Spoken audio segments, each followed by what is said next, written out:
Peraturan Menteri Pendidikan Kebudayaan, Riset, dan Teknologi Nomor 30 Tahun 2021 diterbitkan Menteri Nadiem Makarim pada 3 September 2021. Peraturan ini memancing penolakan sejak awal bulan November. Fraksi Partai Keadilan Sejahtera di Dewan Perwakilan Rakyat yang pertama menyuarakan keberatannya. PKS setuju bahwa kekerasan seksual harus dilarang. Namun, PKS juga menghindari adanya salah tafsir dalam frasa tanpa persetujuan korban pada pasal 5 sebagai pelegalan perbuatan zina. Kami sederhana, kalau korban setuju bagaimana? Apakah Menteri akan melarang, kita setuju, segala bentuk kekerasan dalam zina? Setuju. Pertanyaan kami, apakah zina tanpa kekerasan? Sepakat sama sepakat, tidak dilarang? Apakah disetujui? Peraturan ini tidak melarang, tidak memberi sanksi. Inilah yang bahaya. Dan inilah perdebatan sesungguhnya ada di RUU TPKS. Kenapa lama? RUU TPKS pada periode lalu namanya RUU PKS di Komisi 8. Mentok, tidak berlanjut karena perdebatan soal pernikahan. Kenapa RUU ini tidak menganggap hubungan seks dalam pintu pernikahan?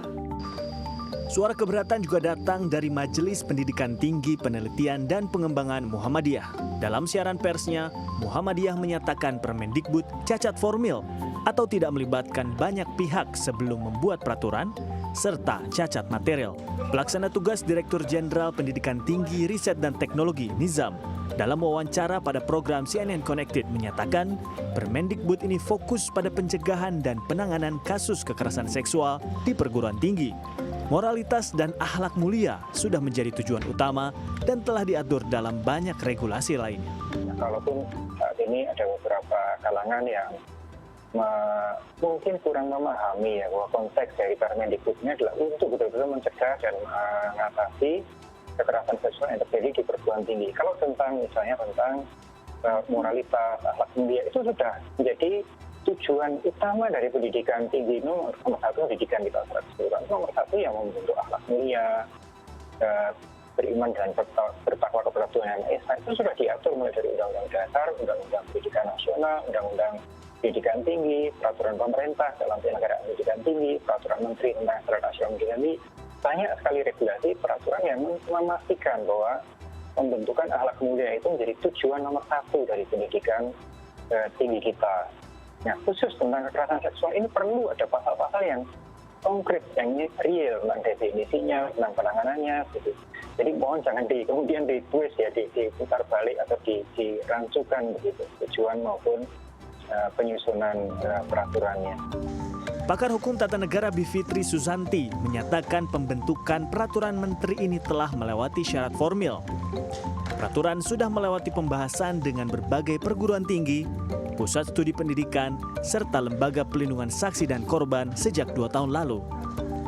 Dari sisi material pun, peraturan menteri ini tidak membuat norma pidana baru. Sepanjang materi muatannya masih sesuai, sebenarnya tidak menjadi masalah. Apa itu materi muatan yang sesuai? Untuk level peraturan menteri misalnya, dia tidak boleh membuat norma tentang pidana yang baru misalnya. Tindak pidana kekerasan seksual kan nggak ada.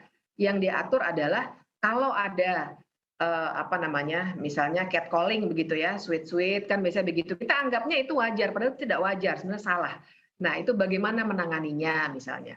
Dan jangan lupa, jangan berpikir bahwa kalau begitu begitu langsungnya, misalnya kalau ada yang nggak sengaja senggolan terus menjadi kekerasan seksual, kan tidak. Makanya ada Satgas. Ya, karena nanti kalau ada pengaduan, maka akan ditemui semuanya dengan kerangka perspektif korban ya. Jadi biasanya tidak konfrontatif begitu ya.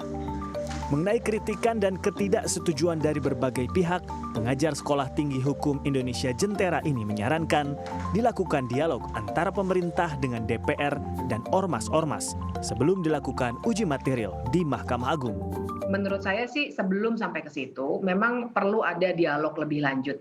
Dari menteri sendiri ya, level menteri saya kira sudah harus bergerak juga, dan kemudian tidak hanya menteri pendidikan. Saya kira perlu juga misalnya Menteri Perempuan ya, kemudian juga Komnas Perempuan. Dan saya kira Pak Jokowi kalau perlu, kalau memang serius untuk memperhatikan soal kekerasan seksual ini, Mungkin dalam merapat kabinet juga membahasnya begitu ya untuk menyebarluaskan gitu. Bivitri menambahkan hingga tahun 2019 dalam studi yang dilakukan dengan tajuk Nama Baik Kampus terdapat 174 kasus kekerasan seksual dari 79 perguruan tinggi di seluruh Indonesia. Hal itulah yang harus menjadi prioritas semua pihak untuk diselesaikan dengan menghindari polemik soal Permendikbud. Angga Putra, Arief Tidiawan, Jakarta.